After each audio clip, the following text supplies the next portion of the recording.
When I first set up the Discus tank behind me here, I set it up with a UV light, a UV filtration to help with viruses, bacteria, things of that nature. And I used this one here called a green killing machine. This video is not a knock on the green killing machine. It's just to point out something. I had some difficulty with this UV light.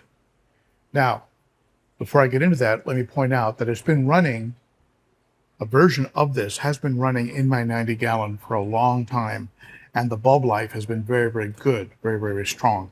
It's on a timer, so it runs for about maybe 8 to 10 hours a day, not 24/7 like it was running on the Discus tank. But what ended up happening is it kept blowing out in the Discus tank. There's an indicator light on the UV, green killing machine UV, that tells you that the light is either on or off. And that light kept going out. And no matter what I would do, it just wouldn't come back on. And so I had to send back 2 defective bulbs. Fortunately, I had gotten them through Amazon and they refunded my money, no questions asked, instantly.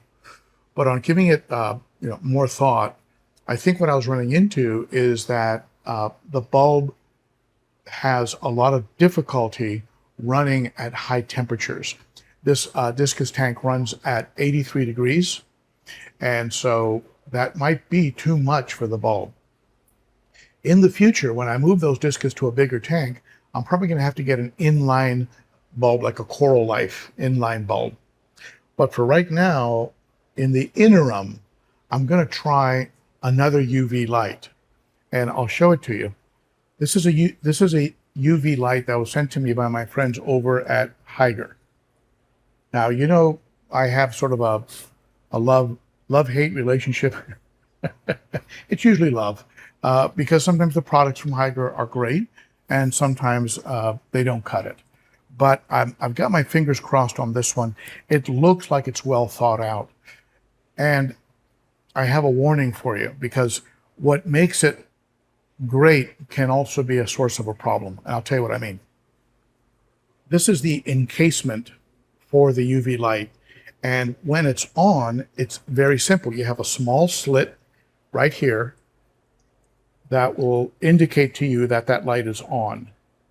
It's a small slit, but I still wouldn't stare at it.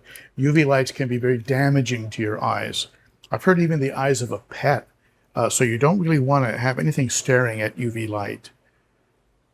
Now, the green killing machine, with the green killing machine systems, the UV light is in an enclosed case that you can't open. And so there's no way you're going to be looking into a UV light.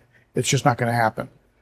And when the UV lights go out, you spend about $50 and they send you this section right here.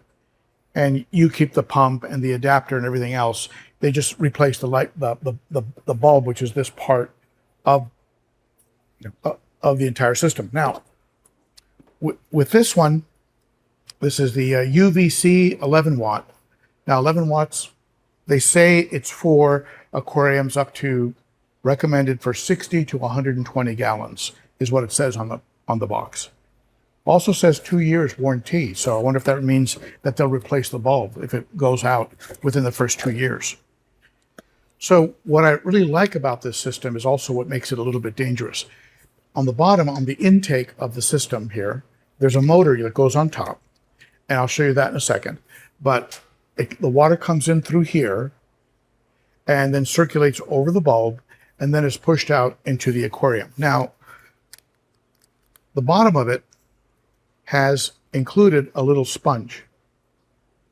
So the water that's running over your UV light is nice and clean.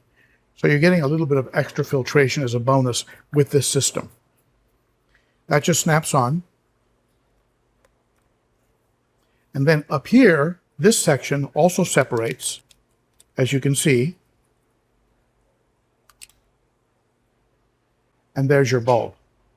And that's what's dangerous about this system. If you have this like this, and mistakenly or inadvertently or even because you didn't know any better, plug it in, you could actually create a little bit of damage to your eyes, because the bulb can actually be on and fully exposed as opposed to a closed system like the green killing machine.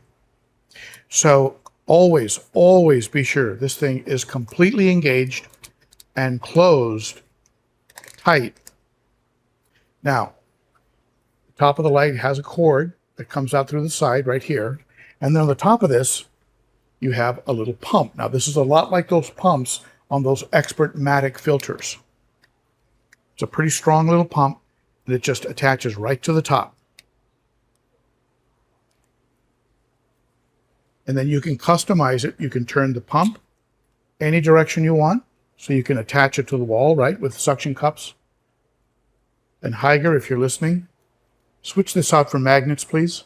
Even if it means a few more dollars, magnets are more superior, even though you do make some good suction cups. I'll give you that. Then you have this little flapper and a control on how much pressure is going to be going out. Okay, a little valve there that'll determine the pressure. And that's good because it's going into a tank with Discus, and I don't want them blown around all over the tank, right? I'm going to turn this so that it's facing the wall. So this will stick on the side wall.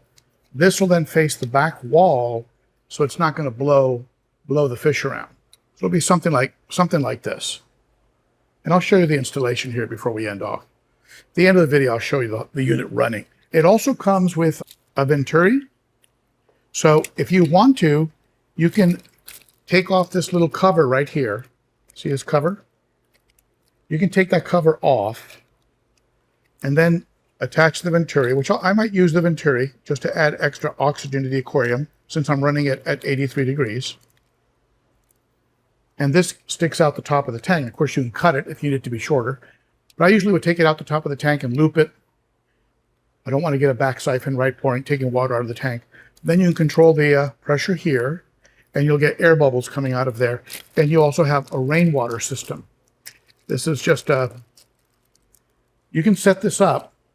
These pieces can be set up so that water will actually spray, like a spray bar, onto the top of your aquarium, creating a little bit of surface tension breakup, a little bit of surface tension movement. But let's go ahead and rinse this off and get it installed in the tank, and then we'll see how it operates. And because of this little slit right here, this will tell me if the bulb is actually functioning, which is a pretty smart little system without me having to stare in, at a bulb. And then this is a very absolutely simple on-off switch. Simple on-off switch. And they give you plenty cord. You see this? Got some loops here. I've got some loops here. So I've got at least 10 feet of cord here, maybe more. And that's going to make it easy to plug it into my power strip. This is not a tremendous number of watts, but it's a lot better than nothing. The other one was 27 watts, but 27 watts, 100 watts, makes no difference if the light is burned out. Let's see if this bulb can take 83 degrees and last for a while. So let's get this thing installed. Be sure to line everything up the way you're going to want it to be in the aquarium before you drop it in.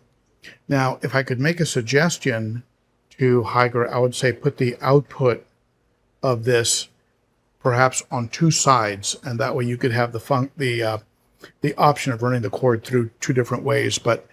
And you are going to need, keep in mind, you're going to need two plugs, one for the on-off of the light, and one for the on-off of the actual pump, right? So you're going to need two outlets. But this thing is now set up so that if it sticks to the wall like this, this will be slightly against, pushing water out, slightly against the back wall. I can maybe even do it even a little bit further. And I'm going to be able to see that the light is functioning from the front of the aquarium. And I'll run this wire under it like this, so it's as invisible as it can be.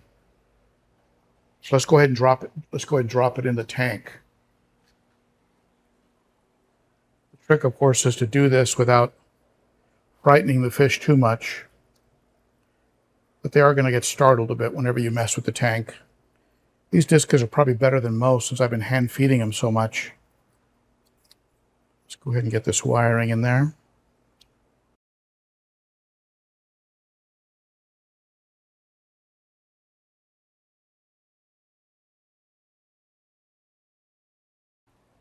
Okay, that's not a bad place for it. All the fish are congregated on the other side. Let's go ahead and plug it in.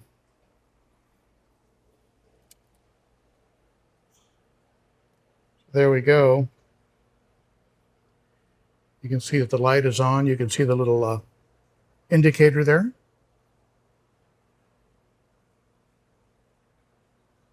Creating a few little micro bubbles. Not sure if I'll leave that venturi sucking in air because of the micro bubbles it's creating.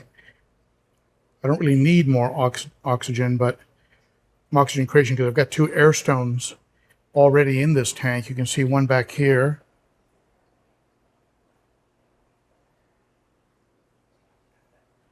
And I've got another one on this side. So there's all, and of course there's the surface tension breakup from the hang-on back filters. So I'm not sure if I really need that much oxygenation going on, but I might just plug up the venturi hole and get rid of that tube and run it that way. But let's see.